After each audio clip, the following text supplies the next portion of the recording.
Terima kasih Tuhan Yesus. Oleh karena kemurahan-Mu, oleh karena anugerah-Mu Tuhan Yesus, kami ada sampai hari ini.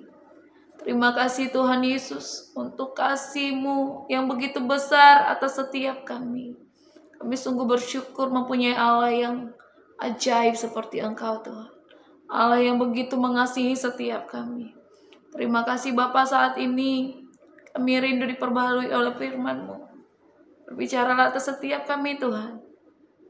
Karena kami perlu firman-Mu yang menuntun setiap kami di dalam jalan-jalan kami. Terima kasih Bapa, di dalam nama Yesus, haleluya. Amin. Shalom Bapak Ibu Saudara-saudari, kita berjumpa lagi dalam perenungan intim dengan Allah. Pada hari ini, hari Kamis tanggal 14 November 2024, kita akan mendengarkan dan merenungkan sebagian daripada firman Tuhan yang bertemakan pemimpin yang memberdayakan bekerja dalam tim. Pada perenungan hari ini yang berfokus di dalam 1 Korintus 3 ayat 9 sampai yang ke-10 dan Kisah Para Rasul 6 ayat 1 sampai yang ke-7.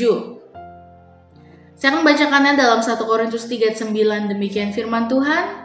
Karena kami adalah kawan sekerja Allah, kamu adalah ladang Allah, bangunan Allah. Di dalam Kisah Para Rasul 6 ayat 7 saya akan bacakannya. Firman Allah makin tersebar dan jumlah murid di Yerusalem makin bertambah banyak. Juga sejumlah besar imam merayakan diri dan percaya. Dalam ladang pelayanan, bekerja secara tim menjadi sangat penting.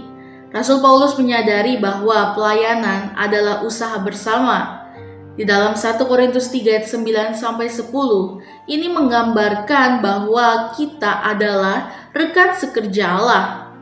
Setiap orang memiliki perannya masing-masing, dan pemimpin yang memberdayakan adalah mereka yang mampu mengkoordinasikan serta memaksimalkan potensi setiap anggota tim untuk tujuan yang lebih besar, yaitu pelayanan bagi Tuhan.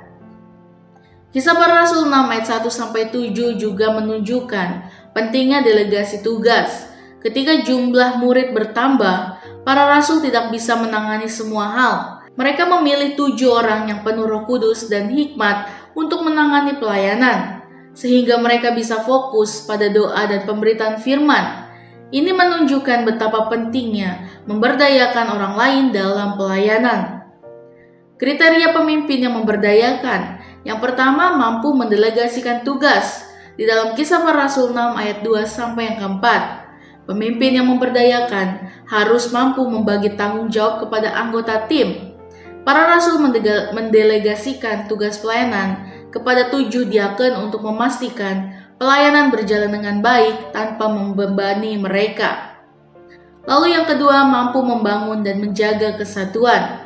Di dalam Efesus 4 ayat yang ketiga, pemimpin sejati harus menjaga kesatuan dalam tim. Mereka harus mampu menjadi perekat yang menyatukan setiap anggota tim dalam satu visi, yaitu melayani Tuhan dengan setia. Lalu yang ketiga, mendengarkan dan memahami kebutuhan orang lain. Di dalam Yakobus 1 ayat 19, pemimpin yang baik mendengarkan setiap anggota tim dan memahami kebutuhan mereka. Ini berarti tidak hanya memberikan instruksi, tetapi juga memberikan perhatian terhadap kondisi pribadi setiap anggota. Lalu yang keempat, mendorong pertumbuhan rohani. Di dalam 2 Timotius 2 ayat yang kedua, pemimpin yang memberdayakan mendorong tim untuk bertumbuh dalam iman. Paulus mengajarkan kepada Timotius untuk mempercayakan ajaran yang benar kepada orang lain yang dapat mengajarkan kepada orang lain juga. Contoh pemimpin yang memberdayakan dari Alkitab. Yang pertama ada Musa. Di dalam Keluaran 18 ayat 20. Kelebihan Musa memiliki hati yang penuh kasih untuk umat Israel dan melayani mereka dengan sepenuh hati. Setelah nasihat dari mertuanya, Yitro, Musa belajar untuk mendelegasikan tanggung jawab kepada orang-orang lain untuk memutuskan perkara kecil, sementara ia menangani yang lebih besar. Kelemahan Musa sebelum mendelegasikan tugas, Musa cenderung mengambil alih semua keputusan yang mengakibatkan kelelahan. Lalu yang kedua ada Nehemia. Di dalam Nehemia 2 ayat 17-18. Kelebihan Nehemia mampu memotivasi umat Israel untuk membangun kembali tembok Yerusalem. Meski menghadapi banyak tantangan, dia bekerja bersama mereka, menggerakkan mereka dengan visi yang jelas. Kelemahan Nehemia bisa bersikap tegas dan keras dalam menegakkan kebenaran, yang kadang membuatnya tampak tidak fleksibel dalam situasi tertentu.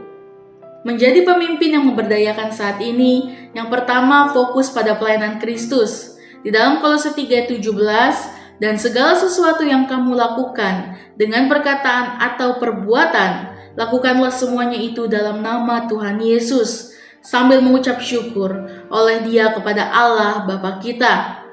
Pemimpin yang baik selalu mengarahkan tim untuk fokus pada tujuan utama, yaitu melayani Kristus. Semua pekerjaan tim harus berakar pada kehendak Allah.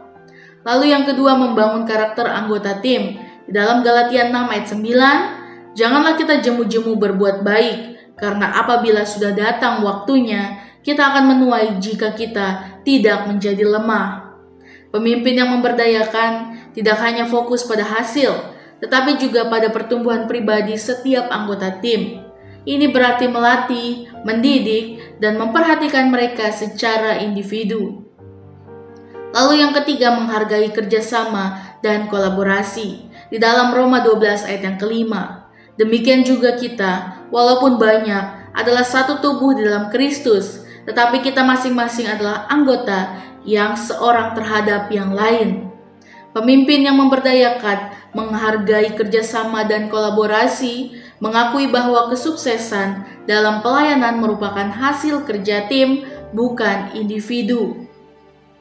Dalam konteks gereja lokal, pemimpin yang memberdayakan harus menghindari sikap otoriter dan memilih untuk mengembangkan kapasitas orang lain.